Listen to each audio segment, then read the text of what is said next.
ॐ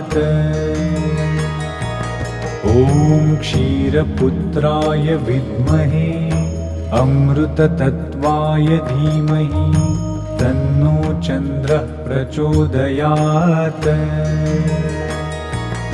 ॐ क्षीरपुत्राय विद्महे अमृततत्त्वाय धीमहि तन्नो चन्द्रः प्रचोदयात्। ॐ क्षीरपुत्राय विद्महे अमृततत्त्वाय धीमहि तन्नो चन्द्रः प्रचोदयात्।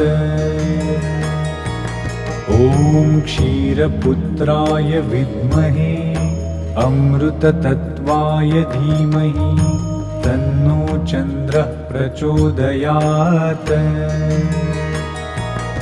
ॐ क्षीरपुत्राय